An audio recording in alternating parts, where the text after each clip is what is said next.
Oxbow lake बहुत सारे हैं। तो मैंग्रोव्स मैंग्रोव तो हमारे डेल्टाइक एरिया में होते हैं, जैसे सुंदरबन का डेल्टा।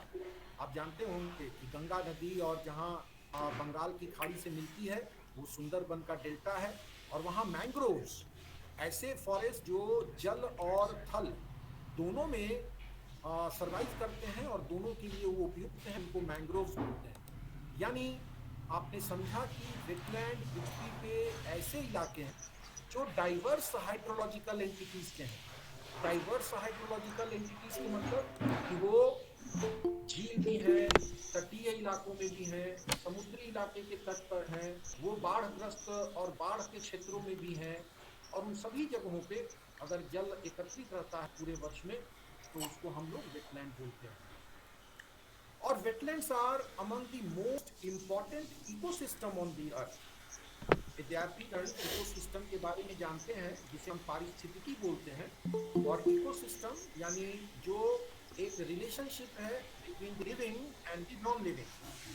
तो नॉन लिविंग, अगर हम वाटर को नॉन लिविंग कंपोनेंट में ऐड करें तो उसके साथ लिविंग माइक्रोब से लेकर के मछली और बड़े पक्षी सभी ऊपर आ जाते हैं।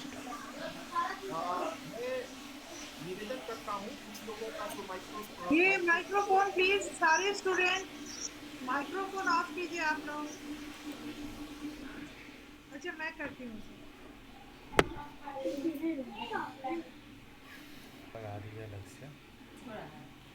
हाँ नहीं ठीक नहीं हो है। रहा तो है। Wetlands are among the most important ecosystem on the earth. यानी ये पारिस्थितिकी के लिए वेटलैंड्स काफी महत्वपूर्ण है। और इसीलिए आज हम लोग इस वर्ल्ड वेटलैंड डे में इन चीजों को साझा कर रहे हैं।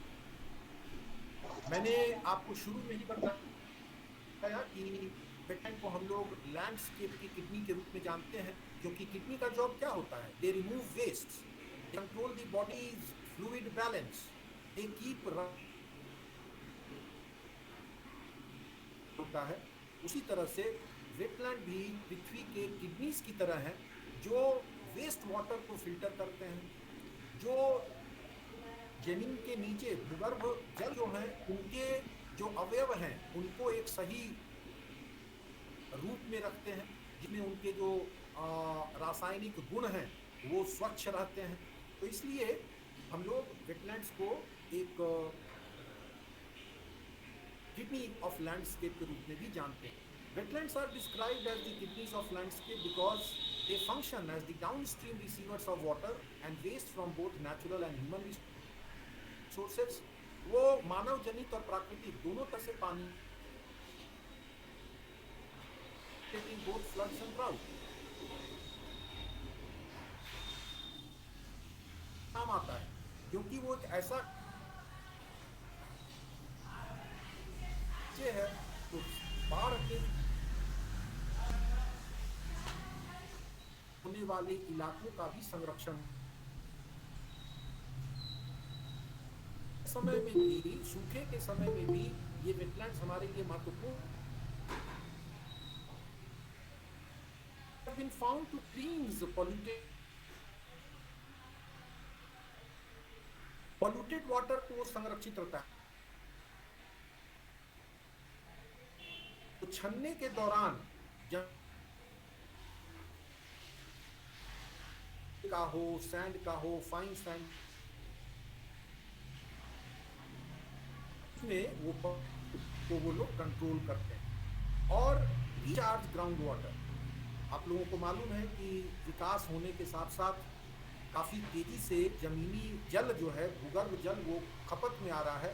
तो उसका जो लेवल है वो भी बहुत तेजी से नीचे जा रहा है।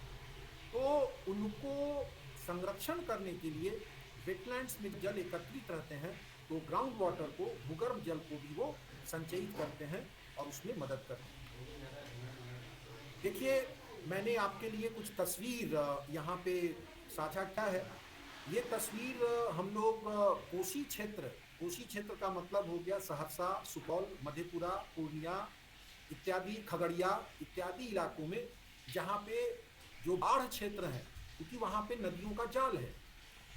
उत्तर बिहार में नेपाल से निकलने वाली नदियाँ सीधा प्रभावित होती हैं और साथ जल के साथ साथ बालू भी आते हैं, मिट्टी भी आते हैं, और कई ऐसे इलाके हैं जहाँ पे जल जमाव होता है।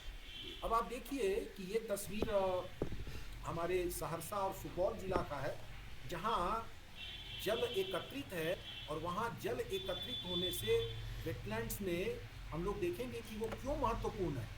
केवल ये नहीं कि वो जल को संरक्षित रखेगा, पानी को प्यूरिफाई करेगा, अब वहाँ के जो आबादी है उनकी आजीविका के लिए ये वेटलैंड्स बड़े इंपॉर्टेंट हो जाते हैं, बड़े महत्वपूर्ण हो जाते हैं। देखिए वहाँ के मछुआरे किस प्रकार उन इलाकों में अपनी आजीविका के लिए वो मछली पकड़ रहे हैं, और ये जो मछलियां हैं क्योंकि वो प्रदूषण मुक्त जल से हैं, तो इनका न्यूट्रिशन वैल्यू भी बड़ा महत्वपूर्ण है, बड़ा अच्छा है, और बाजार में उन्हें अच्छे मूल्य मिलते हैं। तो वेटलैंड्स का आजीविका के लिए भी बहुत महत्वपूर्ण स्थान है। उसकी तस्वीर,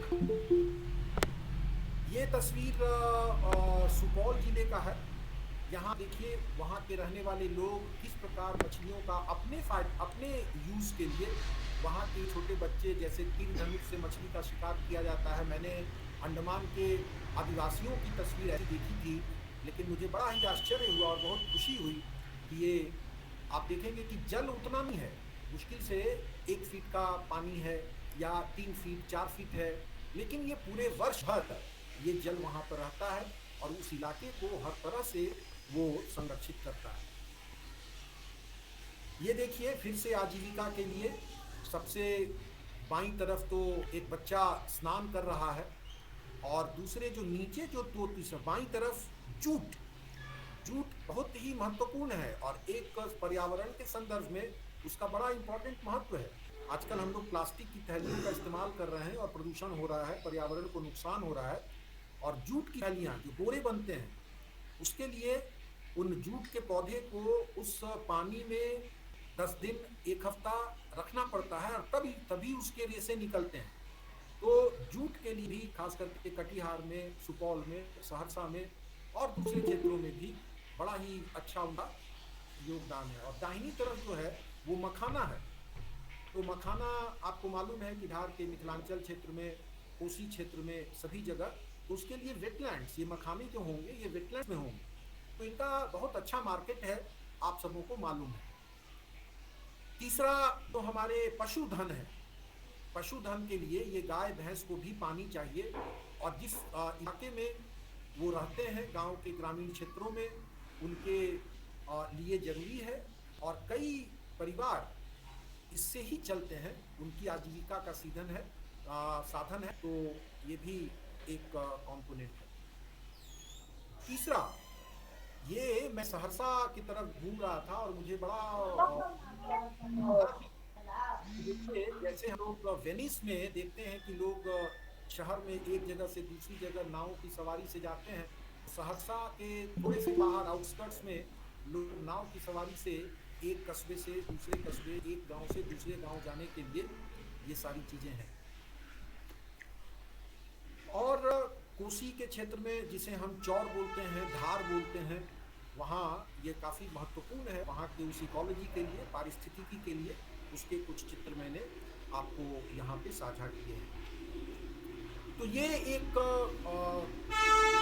आपको इसका एहसास दिलाने के लिए कि वेटलैंड केवल ज़मीनी जल को ही सुरक्षित नहीं रखता, वहाँ की आजीविका के लिए भी वो महत्वपूर्ण है। अब हम लोग ये बात करते हैं कि हम लोग आज वर्ल्ड वेटलैंड्स डे मना रहे हैं, तो वेटलैंड डे का एक वैज्ञानिक अर्थ क्या होता है, इस पे हम लोग विचार करें। और 2016 में भारत सरकार के वन, पर्यावरण और जलवायु परिवर्तन मंत्रालय ने वेटलैंड कंजर्वेशन, संरक्षण और उसके प्रबंधन के लिए एक परिभाषित उसे किया वेटलैंड को। क्या है वैज्ञानिक परिभाषा? Wetlands refers to the ecosystem located at the interface of land and water, यानी वो जमीन, स्थल और जल दोनों का समावेश है, and wherein water plays a dominant role in controlling plant and animal life. An associated ecosystem process, and the wetland mean an area of marsh, land or water, natural or artificial, permanent or temporary, with water that is static or flowing, fresh, brackish or salt, including areas of marine water. तो आगे भी हम लोग देखेंगे कि जब किसी प्राकृतिक चीज के संरक्षण की बात होती है तो उसके सारे अवयवों को हम लोगों को समझना चाहिए। यहाँ आपने देखा कि वेटलैंड का मतलब क्या हुआ। वो आर्टिफिशियल भी हो सकता है और प्राकृतिक भी हो सकता है। यानी अगर हम किसी बड़े एरिया में मैनमेड अगर हम लोग तालाब बनाते हैं मछली पालन के लिए तो वो भी एक वेटलैंड के श्रेणी में आता है। दूसरा कि वो मार्श हो सकता है, दलदल वाला इलाका, या वो ब्रैकिश या सॉल्टी हो सकता है, समुद्री इलाके के किनारे तटीय इलाकों में जहाँ पे समुद्र के जल आते हैं तो वो खारा पानी होता है। तो इन सारे को हम लोगों ने अपने ऊपर परिभाषित किया है और उसके कंटिन्यूटी में है कि the depth of which at low tide does not exceed 6 meters and include all inland and coastal waters such as lakes, reservoirs, tanks, backwaters, lagoons, creeks, estuaries and man-made wetland. यहाँ बहुत सारी छात्राएं इस कार्यक्रम को देख रही हैं, सुन रही हैं, तो मैं उनसे अपील करूंगा कि भूगोल में आप इन चीज़ों के बारे में पढ़ते हैं उसको देखें कि लगून किसे कहते हैं, एस्टुअरी किसे कहते हैं, क्रीक किसे कहते हैं। ये सभी समुद्री तटीय इलाके में पाए जाने वाले इलाके हैं जिसका खास लगून का अपना इंडिपेंडेंट एक स्वरूप होता है, एस्टुअरीज का अलग है। क्रीक्स, मुंबई में अगर आप मुंबई गए होंगे या सुने होंगे, मुंबई में बड़े क्रीक्स हैं, छोटे छोटे इनलेट्स जो समुद्री इलाके के वो शहर के बीच से गुजरते हैं वो हम लोग क्रीक्स बोलते हैं। तो इन सारे जल के जो हमारे इकाई हैं उन सबों को हम लोग वेटलैंड की श्रेणी में लेते हैं। एक वर्गीकरण के दृष्टिकोण से, क्लासिफिकेशन के दृष्टिकोण से अगर जल कहीं एकत्रित है तो वो वेटलैंड किस श्रेणी में आएगा? Galactic wetland, tectonic wetland, oxbow wetland, lagoons, crater wetland, salt water wetland, urban wetland. Galactic wetlands मुख्यतः ये पहाड़ी क्षेत्रों में जो एकत्रित है, जैसे जम्मू कश्मीर में कुछ हमारे झील हैं, या मणिपुर में लोकतक झील बड़ा इंपॉर्टेंट है, या हिमाचल प्रदेश में चंद्राताल एक झील है, तो वो हम लोग गैलेक्टिक वेटलैंड्स में लेते हैं। टेक्टोनिक वेटलैंड्स का अर्थ ये हुआ कि वो पृथ्वी के जो सतह है उनके ऊपर जाने या धंसने के जो एक्टिविटीज है उसके माध्यम से। ऑक्सबो लेक नदियों के द्वारा बनती है। नदियाँ जब स्टेज में, माइक्रोफोन जरा ऑन है तो म्यूट कर दीजिए, डिस्टर्बेंस हो रहा है। तो ऑक्सबो लेक हो गया जिसे हम लोग अपने बिहार के इलाके में भी देखते हैं, जो नदी मैच्योर स्टेज में वो घुमावदार हो जाती है, मियांड्रिंग होती है, और मियांड्रिंग में कुछ जल अलग अलग इलाके में छूट जाते हैं, उसको हम लोग ऑक्सबो लेक बोलते हैं। लगून्स तो समुद्री इलाके। क्रेटर वेटलैंड्स, क्रेटर का मतलब होता है कभी कभी जो ज्वालामुखी फूटी है तो उनके फूटने से वो जिस सतह से ज्वालामुखी निकलता है वहाँ पर एक डिप्रेशन बन जाता है, और वो डिप्रेशन अगर पानी से भर गया तो उसे हम लोग क्रेटर लेक वेटलैंड्स बोलते हैं। तो भारतवर्ष में तो अभी मुख्य धरती पे ज्वालामुखी नहीं है, भौगोलिक और भूवैज्ञानिक हम लोग पढ़ते हैं, लेकिन पुराने समय में जैसे मुंबई और महाराष्ट्र में एक जो क्रेटर्स हैं, कोयना झील एक हम लोग बोलते हैं, कोयना एक मीटियोराइट इम्पैक्ट्स के बारे में बात होती है। सॉल्ट वाटर वेटलैंड जब समुद्री पानी वेटलैंड के रूप में रहेगा। अर्बन वेटलैंड ये बड़ा इंपॉर्टेंट है। अर्बन वेटलैंड, अब कलकत्ता अगर आप गए होंगे या जानते होंगे, सॉल्ट लेक सिटी बन तो गया, लेकिन वो सॉल्ट लेक वो वेटलैंड्स है, अब उसे बड़ी तेजी से भर करके वहाँ पे रिहायशी इलाके बन गए। पटना में भी अगर हम बात करें तो पटना में जो दक्षिणी क्षेत्र है, कंकड़बाग का इलाका, राजेंद्र नगर के वो जो रेलवे ट्रैक है उसके दक्षिण की तरफ का इलाका, वो लो लाइंग एरिया, और वहाँ अभी भी अगर आप ट्रेन से जाएं या हाईवे से जाएं बाईपास से, तो आप देखेंगे कि दोनों तरफ सिंघाड़े की खेती होती है, या जलकुंभी से इलाके वो भर गए हैं। पहले काफ़ी बड़े एरिया में वो थे, अब तो कई कंकड़बाग के इलाके सब वो वेटलैंड्स को भर करके रिहायशी इलाके बन गए, और उन्हीं के बारे में हम लोग आज चर्चा करेंगे कि क्यों उनके भरने से हमारे पटना शहर के लिए भी कुछ परेशानी हो सकती है या है। Ponds, tanks, manmade wetlands, reservoirs, mangroves, coral reefs, creeks, ये सब चर्चा हमने की है।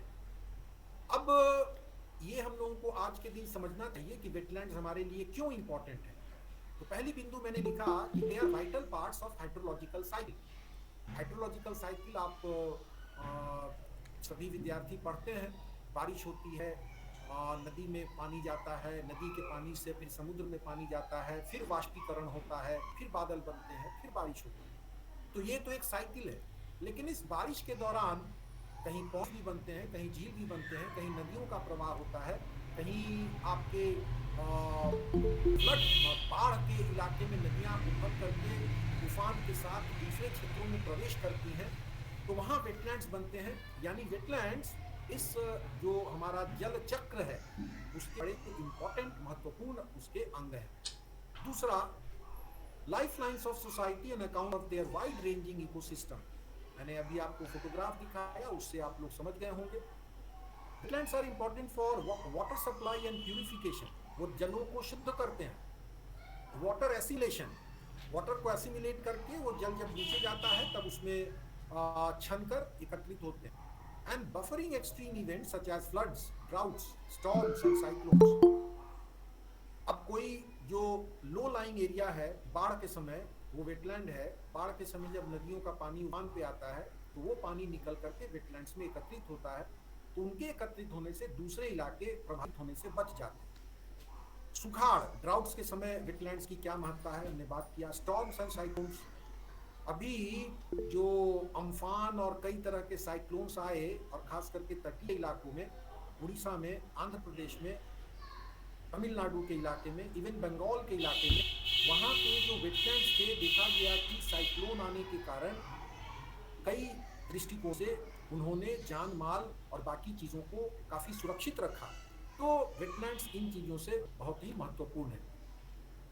ग्राउंड वाटर रिचार्ज मैंने बात की। Erosion control, micro climate regulation. Yes, आजकल जलवायु परिवर्तन की बहुत बात होती है, तो जलवायु संरक्षण में वेटलैंड्स का बहुत महत्वपूर्ण स्थान है। माइक्रो क्लाइमेट, छोटे इलाके में ही सही, वो जलवायु के संरक्षण में कार्य करते हैं। एस्थेटिक इन्हांसमेंट ऑफ लैंडस्केप, स्वाभाविक है कई ऐसे वेटलैंड्स हैं जो हमें टूरिज्म के लिए कह लीजिए, दर्शनीय स्थल के रूप में कह लीजिए, वो महत्वपूर्ण हो जाते हैं। And they also support recreational, social and cultural activities. अब बिहार के संदर्भ में अगर हम लोग छठ की बात करते हैं तो नॉर्थ बिहार में, उत्तर बिहार में या दक्षिण बिहार में भी कई ऐसे झील हैं, पॉन्ड्स हैं, जो छठ के समय हम वहाँ यहीं जाते हैं और अर्घ वगैरह देते हैं। तो सांस्कृतिक दृष्टिकोण से, सामाजिक दृष्टिकोण से, पर्यटन के दृष्टिकोण से भी वेटलैंड्स का बहुत अधिक महत्व है। Floral and faunal diversity, plant life and animal life भी वेटलैंड्स के साथ अलग अलग इलाके में रहते हैं। उनके डाइवर्सिफिकेशन में वेटलैंड्स का महत्वपूर्ण रोल है, क्योंकि ऐसे जीव जंतु उन वेटलैंड्स में ही रहते हैं, तो जो वेटलैंड के लिए ही पर्टिकुलरली वहाँ पर संरक्षित हैं। Including several rare, endangered and endemic species, support complex food chains. Wetland can help mitigate and adapt to changing climate through their ability to act as carbon sinks. विद्यार्थीगण इस पे आप ध्यान देंगे, कार्बन उत्सर्जन की मात्रा बहुत अधिक हो रही है, इसकी चर्चा हम लोग जलवायु परिवर्तन में कर रहे हैं। तो जो कार्बन उत्सर्जन हो रहा है जलवायु परिवर्तन के रोकथाम के लिए, उन कार्बन को कहीं ना कहीं एकत्रित होना है। जहाँ पेड़ पौधे होंगे कार्बन उनको एब्जॉर्ब करेगा, और जहाँ वेटलैंड्स हैं वहाँ पे फ्लोरल इतनी डाइवर्सिटी है कि वो काफ़ी अच्छा ग्रो करता है, और उनके अच्छे ग्रोथ से कार्बन का वहाँ पे संचयन हो जाता है, तो वो ग्रीन हाउस गैसेस को कंट्रोल करने में भी मदद करता है। तो देखिए, न केवल मानव जनित, प्राकृतिक, फूल, फल, पौधे, मछली, सभी दृष्टिकोण से हम लोग एक एक कर वेटलैंड के महत्ता के बारे में जान रहे हैं। लेकिन आज के ज़माने में आज हम लोग वर्ल्ड वेटलैंड डे क्यों मना रहे हैं? क्योंकि ये वेटलैंड्स खतरे में है। खतरे में इसलिए कि अगर हम बात करें आज से 25 वर्ष पहले, 50 वर्ष पहले, तो वेटलैंड की संख्या जितनी थी, आज उसके 50% से भी कम वेटलैंड्स बच गए। बाकी सारे वेटलैंड्स या तो भर दिए गए या सूख गए या भरने के बाद रिहायशी इलाके बन गए या उनके जल को कुछ हम लोगों ने अपने मानव जनित तरीके से जल को वहां से निकासी कर दी, कैनाल वगैरह बना के, और उस इलाके को सूखा बना दिया और सूखा कर वहां पे हम लोग खेती करने लगे। तो शुरू में तो ये बातें समझ में नहीं आई, लेकिन आज से 25 वर्ष पहले किए गए कार्य को आज हम महसूस कर रहे हैं कि अब हमें कठिनाई हो रही है। तो वेटलैंड्स आर थ्रेटेंड, वो बहुत ही थ्रेट किया हुआ है। Reclamation and degradation through drainage and landfill, मैंने अभी बताया। Pollution, domestic waste and industrial waste, घरेलू कचरे और औद्योगिक कचरे दोनों में हम लोग डाल देते हैं। पानी के निकासी, इनलैंड इनफ्लो, ये चेंजेस हो रहा है। Over exploitation of their natural resources. Over exploitation का मतलब कि वो अगर वेटलैंड जो मछलियां हैं या पक्षी हैं या और भी हैं, उसको हम लोग अपने इस्तेमाल के लिए काफ़ी ज़्यादा एक्सप्लॉइट कर रहे हैं, तो वहाँ भी समय के अनुसार वो इलाका प्रभावित हो रहा है। 1970 के पूर्व वेटलैंड्स के बारे में कुछ चर्चाएं तो चलती थी, बातचीत होती थी कि बड़े तेजी से वेटलैंड्स वगैरह सब नष्ट हो रहे हैं। 1970 के आसपास ये चीज़ महसूस किया जाने लगा पूरे विश्व में कि नहीं भाई, वेटलैंड्स का जिस तरह से ह्रास हो रहा है, जिस तरह से वो लुप्त हो रहे हैं, वो सही नहीं है। और वो क्यों लुप्त हो रहे हैं? Wetlands are being replaced by agricultural fields, commercial and residential development. तो ये समय के अनुसार हम लोगों के लिए घाटे की बात है। The interest in wetland conservation, which first blossomed in 1970s in United States, America में 1970 के दौरान इस पे चर्चाएं तो हुई कि भाई ये परेशानी है, लेकिन दूसरा बिंदु बहुत गंभीर है, आप इसे पढ़िए और समझिए। The international convention on wetlands signed in Ramsar in Iran in 1971। Iran जो एक देश है, उसका एक कस्बा है, शहर है रामसार। रामसार में 1971 में एक अंतर गवर्नमेंटल ट्रीटी हुई और वहाँ पूरे दुनिया के लोग एकत्रित हुए और लोगों ने इसे चर्चा की कि वेटलैंड का संरक्षण बहुत ही महत्वपूर्ण है। और 2 फरवरी 1971 को ये जो बातें हुई उस पर कुछ रेगुलेशंस बने, कुछ प्लान्स बने। इसीलिए हम लोग 2 फरवरी को वेटलैंड डे के बारे में बात करते हैं। 1971 के रामसार में ईरान में जो आयोजन हुआ उसको याद करते हुए। So February 2 of every year is observed as World Wetlands Day, and it marks the date of the signing of the Convention on Wetlands on February 2, 1971 in the Iranian city of Ramsar on the shores of the Caspian Sea. Caspian समुद्र आप लोग देखिएगा नक्शा में, विद्यार्थी जो देख रहे हैं एटलस में देखिएगा कैस्पियन कहाँ है, ईरान कहाँ है, उसमें आप रामसार भी खोज सकते हैं। और उस रामसार में जो फरवरी 1971 को बातें हुई उसी को हम लोग याद करते हैं, वेटलैंड्स की महत्ता को याद करते हैं और पूरी दुनिया में इसके संरक्षण के लिए जन जागरूकता का अभियान आज चल रहा है। Therefore, this convention came to be known as the Ramsar Convention. Ramsar convention में वेटलैंड का आपको परिभाषित किया गया ठीक उसी तरह से जो हम लोगों ने भारतवर्ष के 2016 जो पर्यावरण मंत्रालय ने किया है। Wetlands are area of marsh, fen, peat, land और water, whether natural or artificial, permanent or temporary, with water that is static or flowing, fresh, brackish or salt, including areas of marine water, the depth of which at low tide does not exceed 6 meters. आज 2022 में जब हम लोग world wetland day मना रहे हैं, हर वर्ष wetland day का एक थीम निर्धारित किया जाता है और इस वर्ष का जो 2022 का जो थीम है वो है action for people and nature, यानी जनमानस के द्वारा और प्राकृतिक के लिए एक्शन, हमें क्रियाशील होना है। That is a call to take action for wetland is the focus of this year's campaign. It is an appeal to invest. अब उसको हमें संरक्षण करना है तो हमें फाइनेंशियल, आर्थिक रूप से भी इसमें सम्मिलित होना है, ह्यूमन, मानव भी सम्मिलित होंगे, पॉलिटिकल, राजनीति का भी हस्तक्षेप होगा क्योंकि कई इलाके में जो जल संरक्षण या नदी जोड़ने की बात होती है या वाटर को कहाँ से कहाँ हम ले जाएंगे, तो political is also important to save the world's wetland from disappearing and to restore those that have degraded. तो जब हम लोग वेटलैंड्स कंजर्वेशन की बात करते हैं तो थोड़ा सा हम लोग ये समझ लें कि अगर ये लुप्त हो रहे हैं तो हम कैसे इसका संरक्षण कर सकते हैं। The conservation management of wetland calls for comprehensive strategy. संयुक्त रूप से कई उसके आयाम हैं जिसमें मिल करके हम लोगों को उसका संरक्षण करना है, जिसमें क्या क्या है। इन्वेंटोराइजेशन, सबसे पहले तो हमें यही जानना है कि अभी वर्तमान समय में वेटलैंड कितने हैं, पहले हम उसकी गिनती करें, जानें। इंस्टीट्यूशनल, संस्थानिक रूप से उस पर हम लोग प्रयास करें। Capacity building and community participation. Community participation मतलब जन जागरूकता और जन सहयोग के साथ हम लोग उसे चलाएं।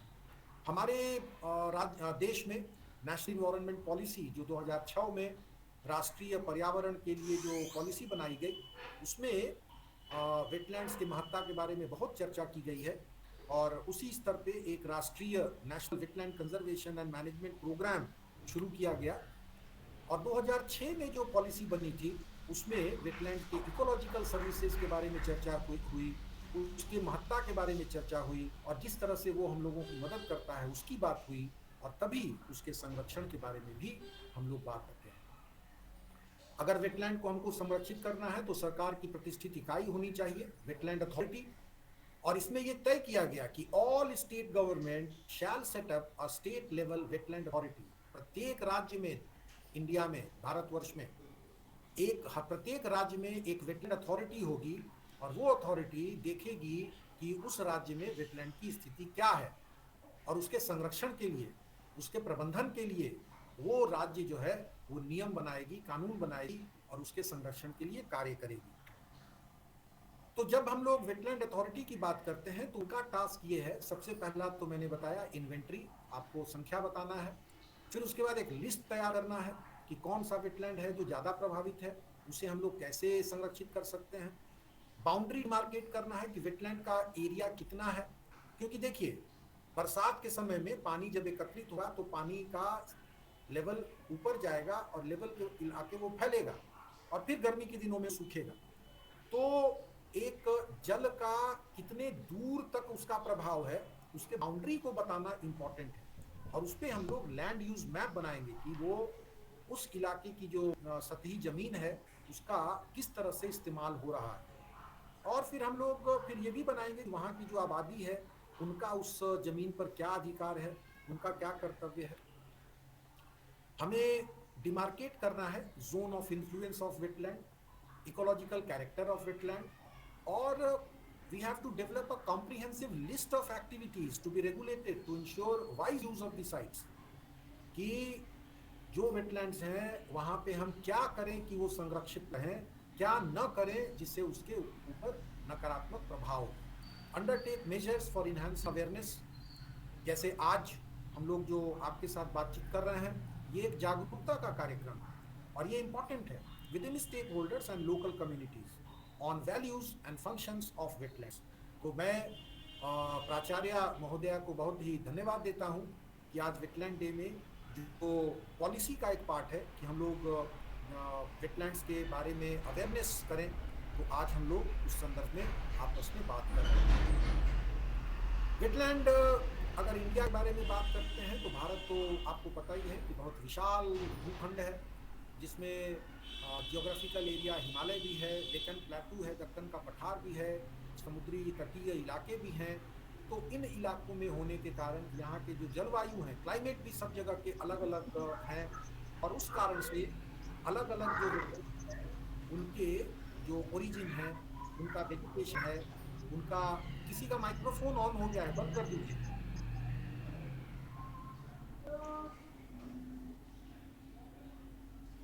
तो भारतवर्ष के वेटलैंड के बारे में तो हम लोग लिस्ट देखेंगे ही। मैंने एक संरक्षण किया है बिहार सरकार के पर्यावरण मंत्रालय के हिसाब से कि बिहार में बहुत ऐसे जिले हैं जहाँ पे प्रमुख आर्द्रभूमि वेटलैंड्स, जैसे गंडक नदी के कारण पश्चिम चंपारण और पूर्वी चंपारण और मुजफ्फरपुर इलाके में उनके जो जिले हैं उनमें जो वेटलैंड्स हैं, आर्द्रभूमि है, लाल सरैया, अमुआ मन, सरैया मन, चंपारण में मोती झील, मोतिहारी, बहुत लोग बोलते हैं मोतिहारी जो अपना जिला का हेडक्वार्टर है, वहां मोतिहारी का नाम ही मोती झील है वहां पे, वो भी एक वेटलैंड है।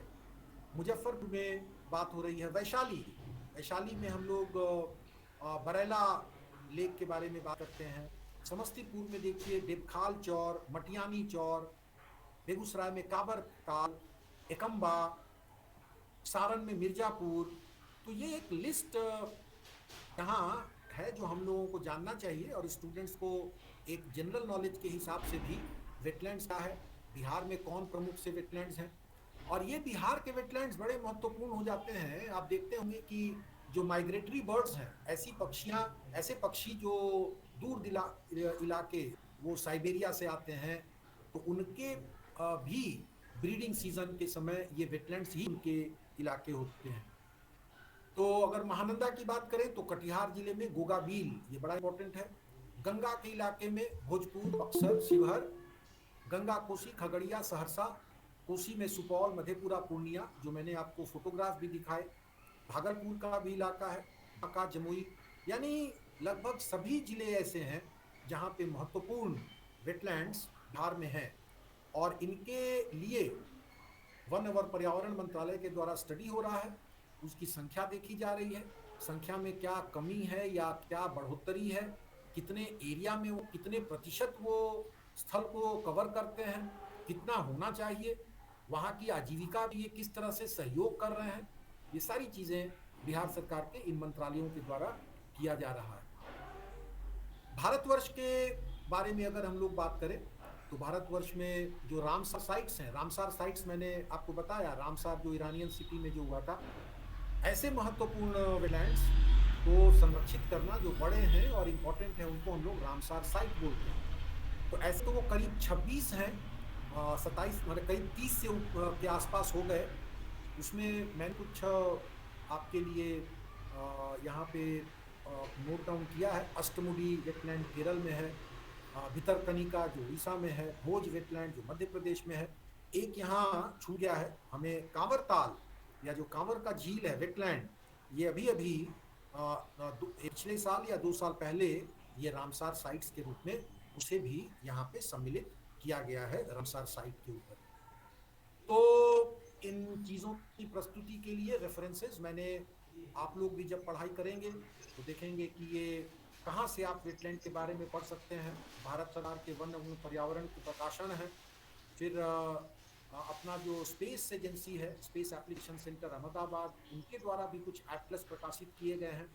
कुछ वेटलैंड्स के लिए बड़े अच्छे पब्लिकेशंस हैं, किताबें हैं जो हम लोगों को पढ़ना है, और इनके मदद से ही मैंने अपने इस प्रेजेंटेशन को बनाया है। So with this background I am concluding my presentation कि विद्यार्थियों को, छात्र छात्राओं को वेटलैंड डे के अवसर पर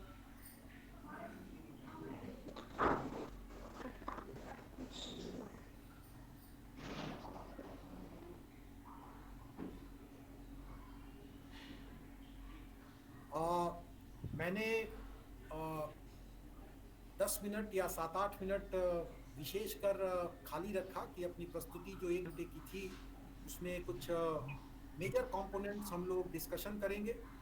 वेटलैंड्स क्या है, वेटलैंड्स की परिभाषा क्या है, वेटलैंड्स के संरक्षण की आवश्यकता क्या है, वेटलैंड्स क्यों हमारे लिए महत्वपूर्ण है, और हम बिहार के युवा वर्ग के लिए, छात्र छात्राओं के लिए और हम सभी के लिए कि बिहार में कौन कौन से इलाके हैं, उन वेटलैंड्स का क्या नाम है, और बिहार के जो वेटलैंड्स हैं मुख्य वो नदियों के कार्य के द्वारा वो डेवलप्ड वेटलैंड्स हैं, तो और उनके संरक्षण के लिए हम सबों को करना है। So with this I conclude my presentation, और मुझे उम्मीद है कि जो छात्राएं, आप इंटरमीडिएट से भी हैं या बीए बीएससी से हैं, ये मुझे नहीं मालूम, ग्रेजुएशन की हैं, इसमें आप लाइफ साइंस की भी होंगी, बॉटनी जूलॉजी की, फिजिक्स केमिस्ट्री की भी होंगी। पर्यावरण हम लोगों को ध्यान देना है, तो उम्मीद है कि इस आज के वेटलैंड्स डे के अवसर पर दिए गए प्रस्तुति से आप सबों को लाभ हुआ होगा। आप में वेटलैंड्स के प्रति एक चेतना जागृत हुई होगी। और आपके मन में अगर कोई सवाल है या कुछ और आप कुछ बताना चाहते हैं तो आपका स्वागत है। मैं प्राचार्य महोदया से अनुरोध कर रहा हूं कि अगर कोई विद्यार्थियों के द्वारा सवाल हो तो वो पूछ सकते हैं, या शिक्षिकाएं उनके मन में भी कोई बात हो या टिप्पणी करना चाहें तो हो सकता है। ओके। आप लोगों में thank you sir, thank you so much for your valuable words and in very informative presentation sir, as you we all know about your knowledge and the power of description. आप लोगों में से जो भी student कुछ पूछना चाहते हैं या कोई टीचर कुछ पूछना चाहती हैं तो आप अपना हैंड रेज कीजिए, तो उनको अनम्यूट कर दें हम। अपने से अनम्यूट मत कीजिए, आप बताइए कि आप कुछ पूछना चाहती हैं बेटा।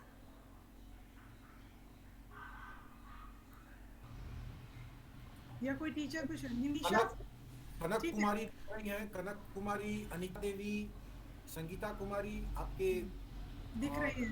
मेरे सामने है। तो संगीता, आपके मेरे जो प्रेजेंटेशन हुए इसको और देखने श्रुति, सुनने के आप कुछ बाद पूछना आपके चाहती मन हैं? में आपके मन में कोई प्रश्न है?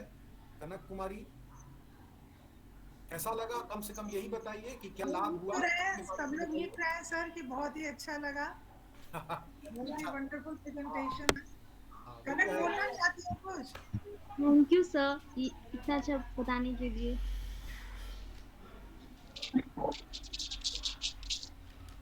देखिए, अब ये वेटलैंड है, आर्द्र भूमि है। जैसे हम अपनी जलवायु के बारे में बात करते हैं, हवा के बारे में, आर्द्र भूमि भी सिर्फ भूगोल और भूगर्भ शास्त्र की नहीं, अब ये आम जीवन की जरूरत है। क्योंकि जो भी हमारा भूगर्भ का जल है वो आर्द्र भूमि से ही धीरे धीरे रिसकर भूगर्भ जल में परिवर्तित होता है, जो आप और हम पीने का पानी या अनाज उपजाने के लिए जो भूमि में नमी की आवश्यकता होती है उस रूप में उसको पाते हैं। अगर वो नमी समाप्त हो गई तो आने वाले समय में बहुत ही कठिन होगा हमारा जीवन यापन। क्या सर, पीने के पानी और अनाज दोनों पे ये सीधा असर करेगा।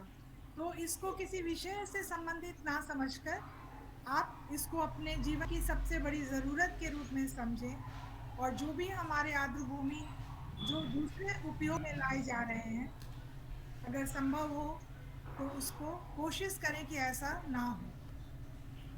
अब मैं डॉक्टर निमिषा से आग्रह करूंगी कि अब वो वोट ऑफ थैंक्स करें सर।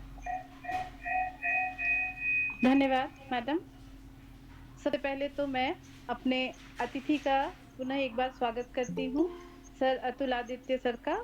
और सर, आपने इतनी अच्छी बातें बताई और हम लोगों को वेटलैंड क्या है, वेटलैंड का संरक्षण क्यों आवश्यक है और वेटलैंड कितने प्रकार के होते हैं, और सबसे महत्वपूर्ण बात जो हमें लगी सर कि ये हमारी आजीविका के लिए बहुत ही महत्वपूर्ण है। ये सारी बातें शायद मैं नहीं जानती थी अभी, तो ये बहुत अच्छी बातें आपने बताई। इसके अलावा वेटलैंड के प्रकार के बारे में भी आपने बताया, चौर के बारे में आपने बताया, कृत्रिम वेटलैंड के बारे में, प्राकृतिक वेटलैंड के बारे में। और ये कहीं न कहीं हमारे जलवायु संरक्षण में योगदान इनका रहता है। जैसे बंगाल और तमिलनाडु आदि जगहों में जब साइक्लोन आया, तो उसके बाद भी हमारे जान-माल को इसने संरक्षित रखा।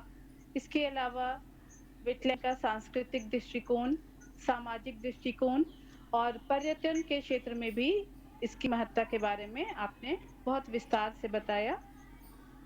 कार्बन सिंक का भी काम ये करते हैं, ग्रीन हाउस गैसेस को भी नियंत्रित करते हैं, और इसलिए इनकी महत्ता बहुत ज़्यादा बढ़ जाती है, क्योंकि आज हम जलवायु परिवर्तन की बात ही कर रहे हैं और हम सभी प्रभावित हैं इस वैश्विक जलवायु परिवर्तन से। तो कहीं न कहीं इस आर्द्र भूमि को हमें बचा करके रखना है। और बिहार के संदर्भ में सर आपने बहुत अच्छी जानकारी दी। कांवड़ झील बेगूसराय, बरैला वैशाली का, गोगाबील कटिहार का। इसके अलावा बिहार के 10 जिलों में लगभग 10-11 आर्द्रभूमि के बारे में बताया, जो हम सामान्यतः जिनका नाम हम नहीं सुनते हैं।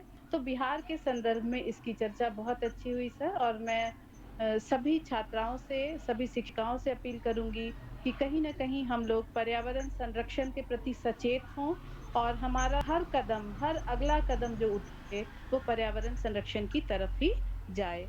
सर, आपका बहुत-बहुत धन्यवाद, दिल से धन्यवाद, इस महाविद्यालय परिवार की तरफ से धन्यवाद कि आपने इतनी अच्छी जानकारी दी और इतना अच्छा प्रेज़ेंटेशन दे कर के हम लोगों का ज्ञानवर्धन किया। Sir, nature provides for our need, not the greed, ये हम लोगों को समझना पड़ेगा। साथ ही साथ मैं अपनी प्राचार्या को बहुत धन्यवाद देना चाहती हूँ, जिन्होंने हम सभी के लिए इतना अच्छा कार्यक्रम आयोजित किया। मैं अपनी सभी शिक्षिकाओं की आभारी हूँ, जिन्होंने इस कार्यक्रम में अपनी सहभागिता दी, कार्यक्रम से जुड़ी, छात्राएँ जुड़ी, सभी का ज्ञानवर्धन हुआ और मैं उन सभी को धन्यवाद देती हूँ, जो प्रत्यक्ष या परोक्ष रूप से इस कार्यक्रम से जुड़े हैं। सर, आपका बहुत-बहुत धन्यवाद इस बहुत अच्छे प्रेज़ेंटेशन के लिए, बहुत अच्छी जानकारी के लिए। Thank you sir, thank you so much. Sir आपको मैं एक बात बताऊंगी कि हम लोग जो भी इस तरह का कार्यक्रम करते हैं मीट के रूप में, फिर इस रिकॉर्डिंग को हम लोग अपने कॉलेज की वेबसाइट पे डाल देते हैं, तो सेव करके ताकि बहुत सी छात्राएं हैं जो नहीं जुड़ पाती हैं दिन में, कई बार उन लोगों के पास फ़ोन की दिक्कत होती है, बहुत तरह की परेशानियां हैं, कठिनाइयां हैं, लेकिन वो इससे वंचित ना रहें, वो भी इस व्याख्यान का लाभ उठाएं। इसके लिए हम लोग इसको रिकॉर्डिंग में रखते हैं और अपने कॉलेज की वेबसाइट पर और यूट्यूब पर दोनों पे डाल देते हैं सर। तो सर बहुत बहुत वापस पूरे कॉलेज की ओर से आपके बहुमूल्य समय और बहुमूल्य ज्ञानवर्धन मुझे अरे बहुत मुझे बहुत व्याख्यान के लिए सर बहुत बहुत दिल से आभार सर, मुझे आपने समय बहुत दिया, thank you so much sir. और मुझे हाँ, उम्मीद है सर आपका व्याख्यान के अतिरिक्त भी कहीं हो तो सर आप जरूर सूचना दें, हम लोगों को लिंक भेजें और आपकी जानकारी का लाभ हमारी छात्राएं भी उठाएं। आपके बारे में तो सर बहुत सी चीज़ें मैं जानती हूँ, बहुत सारे प्रोजेक्ट है, गंगा रिवर के बहुत सारे सेंट्रल गवर्नमेंट के प्रोजेक्ट से आप जुड़े हुए हैं जिनके बारे में मैंने शुरू में बताया नहीं। बहुत सारे ऐसे प्रोजेक्ट्स आपने किए हैं मैं रिसर्च के, जिसका लाभ हमारी छात्राएं, हमारे टीचर्स उठा सकती हैं आपके ज्ञान का। तो मैडम, इस ये 2 प्रोजेक्ट्स के बारे में बता देती हूँ। अच्छा बता दें। सर सर जुड़े हुए हैं through sponsor morpho tectonic evaluation of Kosi river basin Bihar using remote sensing data. एक प्रोजेक्ट सर का शायद कंप्लीट हो गया है और दूसरा एक प्रोजेक्ट है ministry of environment and forest government of India sponsored Jio morphological study of Ganga river basin. Sir इसमें को इन्वेस्टिगेटर रहे हैं ये और दोनों दोनों बहुत ही प्रोजेक्ट हमारे इंटरेस्टिंग सर। मैं कह रहा हूँ कि ये दोनों प्रोजेक्ट्स हमारे संपन्न हो गए हैं और इन प्रोजेक्ट्स को करने के दौरान ही बिहार के जो वेटलैंड्स हैं उसको देखने का, उसके बारे में समझने का काफ़ी मौका लगा। और आपने जो फोटोग्राफ्स देखे वो उसी क्षेत्र में जो हमारा प्रोजेक्ट्स चला और उस संदर्भ में हम लोगों ने जो फील्ड वर्क किया वहाँ की ये कुछ इम्पोर्टेंट जो फोटोग्राफ्स थे मैंने आप सबों को साझा किया है। और मैं प्रिंसिपल मैडम से ये रिक्वेस्ट करूंगा कि अभी तो कोरोना का समय है, हम लोग ऐसे मिलना मुश्किल हो रहा है, लेकिन जो हमारी आपके कॉलेज की छात्राएं हैं उनके लिए मैं बताऊं कि मेरे जियोलॉजी डिपार्टमेंट में एक हमारा म्यूजियम है, संग्रहालय है। और उस म्यूजियम में हम लोगों ने कई तरह के मिनरल्स, रॉक्स, फॉसिल्स, मैप्स इत्यादि बिहार के संदर्भ में, राष्ट्र के संदर्भ में लगा रखा है। तो आप अपने छात्राओं को लेकर जब स्थिति सामान्य हो जाए तो छोटे ग्रुप में ही सही 25-50 की संख्या में ये छात्राएं हमारे विभाग में आए, हमारे म्यूजियम को देखें और जो जियोलॉजी में जो इंटरेस्टिंग चीजें हैं उसको भी समझें, क्योंकि बिहार के बहुत सारे पेरेंट्स को या स्टूडेंट्स को भी इस विषय के बारे में अधिक जानकारी नहीं है। तो ये एक माध्यम है, मैं आपके माध्यम से शिक्षाओं को और स्टूडेंट्स को भी आमंत्रित करता हूँ अपने कैंपस में, अपने विभाग में। सर मैं थैंक यू, धन्यवाद सर। मैं बस ये कहने ही जा रही थी क्योंकि मुझे याद है कि जब ये खुला था उस वक्त मैं ज्योग्राफी की टीचर की हैसियत से गई थी आपके डिपार्टमेंट में, जिस समय ये म्यूजियम खुला था आपका नया नया। तो उस समय कुछ रॉक्स मेरे यहाँ जो ज्योग्राफी डिपार्टमेंट में हैं वो ओरिजिनली आपके डिपार्टमेंट से ही मैंने लिए हुए हैं। और रॉक्स एंड मिनरल्स जो मैं लेने गई थी उसी समय खुला था, मुझे इनविटेशन मिला था। अनफॉर्चुनेटली आज तक हम अपनी लड़कियों को लेकर नहीं जा सके हैं, लेकिन सर दुआ करते हैं जल्द ही भविष्य में हम लोग मिलेंगे। और म्यूजियम हम चाहते थे हमारी लड़कियां देखने जाएं, थोड़ा कोरोना का ये खत्म हो प्रोटोकॉल, तो हम लोग इसको जरूर करेंगे सर। ठीक ठीक, जरूर। Thank you sir, thank you so much. तो अंत में एक बार फिर से मैं अपना आभार व्यक्त करता हूं कि आज छात्राओं से मुझे बातचीत करने का मौका लगा, और आज के विशेष दिन जो जन जागरूकता का है उसमें हम लोग सफल हुए, और एक संतोष हुआ कि हम लोगों ने आज कुछ नए पीढ़ी के लोगों के लिए कुछ कार्य किया। Thank you all ji of you. Sir, thank you. Thank you sir, thank thank you you sir. So much. Thank you sir. Thank you sir and ma'am. Thank you sir and thank you sir. Thank you sir. बहुत ही अच्छा इनका है, बहुत इस तुम सोच नहीं सकती, हम सोचे नहीं थे कि हमको टाइम देंगे, तुमको हम दिल से बता रहे हैं।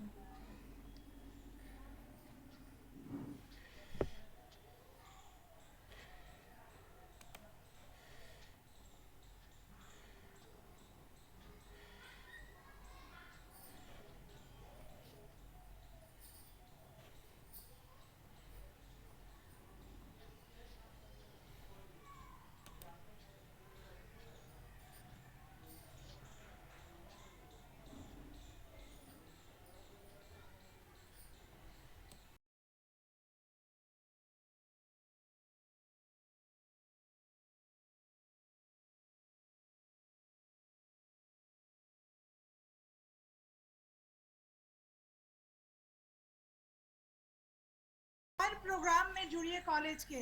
आप लोगों के लिए देखिए हम कहाँ कहाँ से टीचर्स जिनसे आप जीवन में मिलना बहुत कठिन। हम लोग भी जब स्टूडेंट थे बेटा तो हमको ये लाभ नहीं मिला था, लेकिन मेरा एक ही मकसद है कि आपको बेस्ट से बेस्ट टीचर ऑनलाइन, जो कोरोना की कठिनाई है कि आप सीधे हमारे संपर्क में नहीं है, ऑनलाइन क्लास करना पड़ रहा है, उसका एक फायदा मैं ये उठा रही हूँ कि best one of the best teacher भूगर्भ शास्त्र के बहुत अच्छे जानकार, इतने अच्छे वो समय दे पाएंगे, मुझे इसकी कोई उम्मीद नहीं थी। लेकिन मेरा सौभाग्य और आप लोगों का सौभाग्य कि वो समय दिए और इतनी अच्छी जानकारी दिए कि आर्द्र भूमि हमारे पर्यावरण का एक बहुत ही महत्वपूर्ण हिस्सा है, जिसको नकार के हम अपने पर्यावरण को बचा नहीं सकते। आने वाले समय में जीवन कठिन होगा, अनाज की उत्पत्ति हो या पीने का पानी हो, सब के लिए ये आर्द्र भूमि जरूरी है। तो ये किसी विषय विशेष का कंसर्न नहीं है, उनका ये उनकी जागरूकता के लिए नहीं है, ये प्रत्येक व्यक्ति समाज के हर तबके के लिए जरूरी है जाना।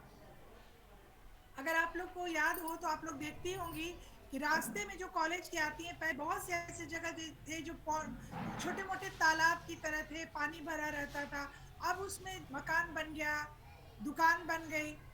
तो हमारी जो कृषि भूमि है या पानी वाली जो भूमि है उसको बंद करके उसके ऊपर मकान बनाना आने वाले समय में एक बहुत बड़ी कठिनाई को, बहुत बड़े तकलीफ को, पर्यावरण की बहुत बड़ी चुनौती को जन्म देगा। इसलिए हम लोगों के बीच ये जागरूकता होना जरूरी है कि अगर हम जमीन से पीने का पानी निकाल रहे हैं तो थोड़ा पानी हमको वापस देना भी होगा उसको बचाने के लिए। जैसे आप पैसा अर्न करते हैं पिताजी माताजी, तो थोड़ा सा खर्च करते हैं तो थोड़ा सा आने वाले समय के लिए बचाते भी हैं। तो ये जो भूगर्भ जल है, आर्द्र भूमि है, हमारे जल जीवन का फिक्स डिपॉजिट है, ये हमको अपने भविष्य के लिए बचा के रखना ही है। और हर कार्यक्रम में कॉलेज के जुड़िए बेटा, ये आप लोगों के लिए ही हम लोग इतना एफर्ट करते हैं, इतना टाइम निकालते हैं। मुझे उम्मीद है कि इसका कोई ना कोई फायदा आपको आने वाले समय में जरूर मिलेगा। अगर आप लोग चाहेंगी तो आप लोग बताइएगा, जब सब कुछ सामान्य होगा तो सर ने जो बताया म्यूजियम, वो म्यूजियम आप लोगों को बिल्कुल मेन रोड पर है, पटना यूनिवर्सिटी, उसके राइट साइड में जाना है और म्यूजियम को विजिट करना है, आपको भी अच्छा लगेगा देखकर। ठीक है, चलिए, thank you to all. Thank you ma'am. Thank you ma'am. Thank you ma'am. दे रही है।